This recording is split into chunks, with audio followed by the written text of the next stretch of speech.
Question number 4 के बारे में बात करें तो क्वेश्चन नंबर 4 में हमें किन बातों पे ध्यान देना है। देखिए क्वेश्चन नंबर 4 में क्या लिखा हुआ है, क्यूब लिखा हुआ है। क्वेश्चन नंबर 4 में लिखा हुआ है साइन क्यूब 2x + 1।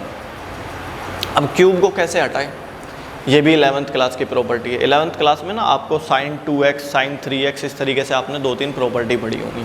तो साइन स्क्वायर से अलग कंडीशन बनाई जा सकती है, साइन क्यूब से अलग कंडीशन, मतलब साइन 3x से अलग कंडीशन बनाई जा सकती है।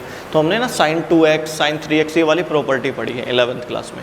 इन्हीं प्रॉपर्टीज़ का यूज़ करके अब हम इसको क्वेश्चन को आगे बढ़ाएंगे। अब देखिए क्यूब वाले केस में आपको क्या करना होता है। क्यूब वाले केस में आपको प्रॉपर्टी याद होनी चाहिए। देखो प्रॉपर्टी क्या होती है।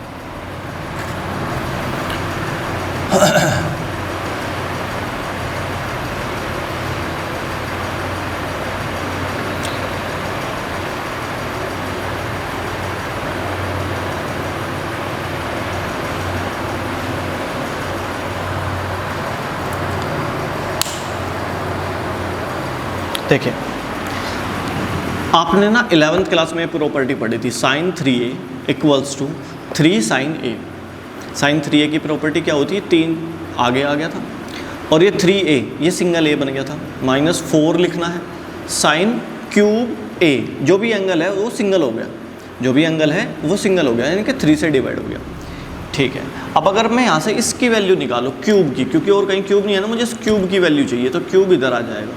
4 sin cube a = 3 sin a, ये तो एज इट इज़, और ये वाली टर्म उधर जाके घट गई -sin 3a। मुझे सिर्फ क्यूब चाहिए, तो ये 4 यहाँ से हट के डिवाइड में आ जाएगा, ये 4 यहाँ से हट के काय में आ जाएगा, डिवाइड में आ जाएगा।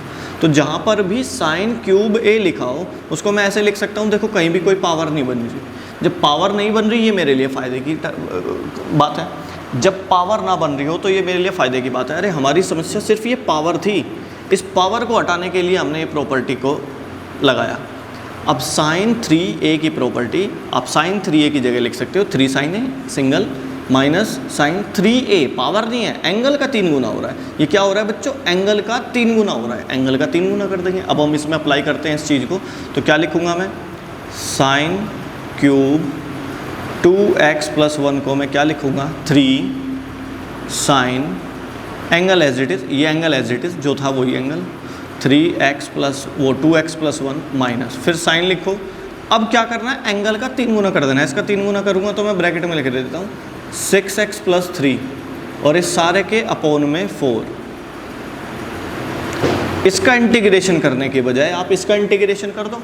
ये क्या है, अलग अलग भी ब्रेक हो रहा है और सिंगल पावर है, एंगल बढ़ जाए कोई बात नहीं, पावर ट्रिग्नोमेट्रिक टर्म की पावर सिंगल होनी चाहिए। तो ठीक है जी, अब हम करते हैं integration. 1/4 integration of 3 sin 2x + 1 dx -1/4 integration of sine 6x + 3 dx। ये 3 भी बाहर आ जाएगा, ये 3/4 ऐसे ही साइन का करेंगे तो माइनस के कोस, कुछ ज़्यादा ही लाइट चल रहा है, माइनस के कोस, एंगल है आपके पास 2x + 1। देखो साइन का इंटीग्रेशन कोस माइनस में ये एंगल लगा दिया। अब इस एंगल का नीचे डिफरेंशिएशन करना पड़ेगा, बस ये कुछ बातें हैं जो जिनकी आदत डालने में थोड़ा सा टाइम लगेगा। नीचे करेंगे इसका डिफरेंशिएशन, 2x + 1 का डिफरेंशिएशन बच्चों 2, फिर -1/4 साइन का करेंगे तो माइनस आएगा जो इसको पॉजिटिव बना देता है, एक माइनस यहाँ लगाएंगे। साइन का करेंगे तो हमने लिख दिया कोस 6x + 3 अपोन में एंगल का डिफरेंशिएशन करेंगे तो 6x + 3 का डिफरेंशिएशन 6 आ जाएगा +c। अब इसको थोड़ा सा ठीक करके लिख लेते हैं। ठीक करके क्या लिखना है, ऊपर चल रहा है, पहले पॉजिटिव वाली टर्म लिख लेता हूँ मैं। पॉजिटिव वाली टर्म क्या है, cos 6x + 3 अपोन में 24। फिर ये वाली टर्म लिख लेता हूँ मैं, माइनस के 3 अपोन में 8 cos 2x + 1 +c।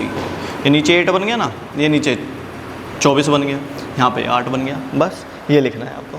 I think ये आपको समझ में आया होगा।